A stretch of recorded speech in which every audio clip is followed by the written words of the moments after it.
bagaikan burung dalam sangkar. Dan negara bagai buminya, sangat luas. Aku hanya dikelilingi oleh pagar-pagar dari kayu yang bahkan untuk membuka kandang sendiri pun aku tidak bisa. Ingin rasanya aku terbang bebas, mengelilingi negara sendiri tentunya. Tapi majikanku pernah berkata, negara tidak bisa dibayangkan oleh fantasi, karena realitanya sangat berbeda. Aku hanya ingin tahu, apa negara kita ketat akan peraturan? Aku menjawab, aku pun masih bingung dengan pertanyaan itu. Indonesia tidak baik-baik saja, dan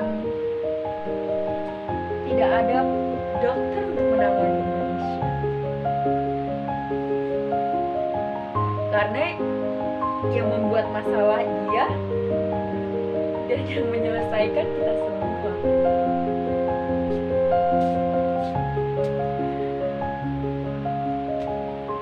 Aku cinta Indonesia,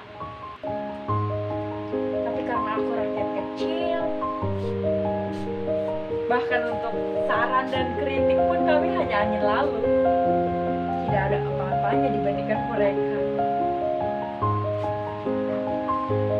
Tapi kami selalu memantau bagaimana kinerja semuanya, dan apa yang perlu harus ditindakkan dan apa yang tidak. Karena kami tahu,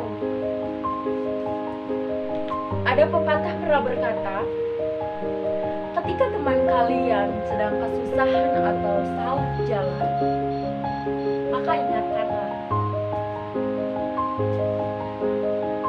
Walaupun saran dan kritik kami tidak didengar, tapi kami selalu mengingatkan. Bahkan yang susah makin susah, yang kaya makin kaya. Itu bukan karena pemikiran kami yang tidak mau maju ke depan, tapi karena perekonomian kami yang sulit dan mereka tidak pernah melihat depan.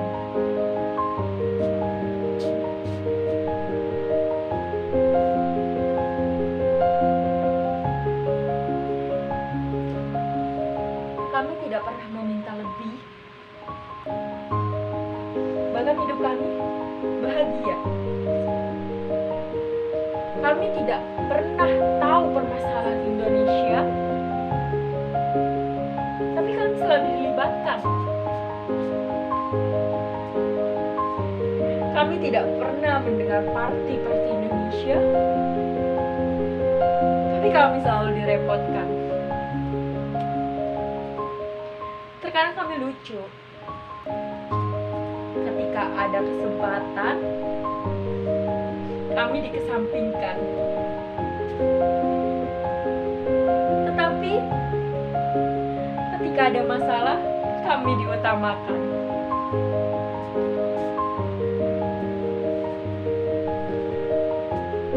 Pajak setiap tahun harus kami bayar.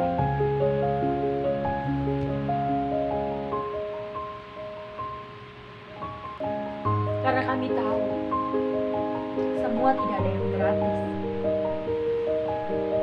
Tapi percayalah,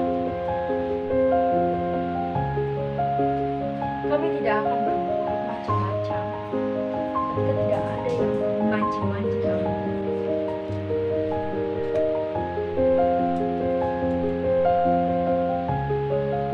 Merdeka adalah kata dari bebas.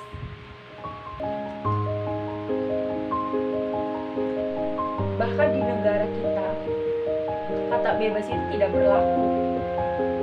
Ketika kita berbicara dan menyinggung hati seseorang yang tinggi, entahlah, nasib kita ada di tangan beliau. Permasalahan pertama adalah perbedaan dalam agama.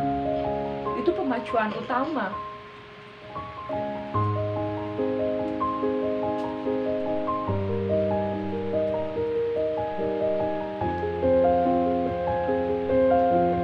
Indonesia adalah suku yang banyak, bahasa yang banyak, rempah-rempah berlimpah. Bahkan kami ketika membela Indonesia, suara kami paling besar loh. Indonesia, Indonesia. Apa mereka seperti itu? No, hanya duduk, tangan di dada, sambil tersenyum.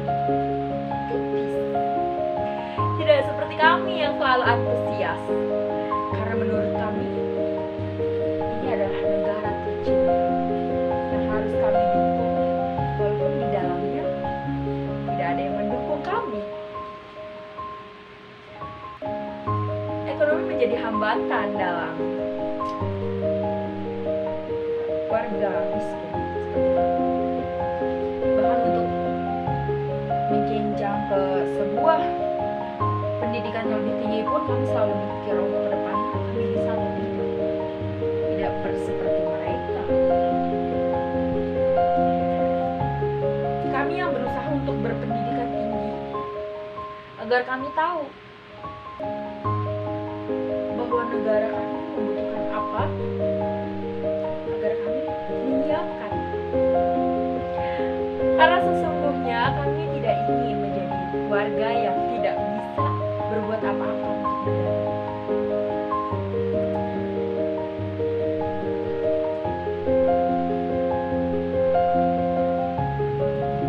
Bahkan ketika menyanyikan lagu Indonesia Raya, mungkin kami yang paling besar suaranya, karena kami sangat mencintainya. Mencintai Indonesia adalah suatu kewajiban bagi kami, karena kami terlahir di Indonesia dan kami bangga bahwa Indonesia bisa melewati penjajahan yang begitu lama, hampir berabad-abad. Yang terakhir adalah dijajah oleh Jepang. Saya bersyukur Indonesia bisa, tapi kita tidak bisa mengetahui apakah kita sekarang dijajah atau tidak. Karena yang sadar kita dijajah atau tidak hanya rakyat jelata yang tahu, hanya kami. Mereka tidak tahu, karena hidup mereka berjalan dengan lurus. Negara sedang tidak baik-baik saja. Apakah kehidupan mereka tidak baik-baik saja? Tentu, kehidupan mereka berjalan lurus. Tidak seperti kami.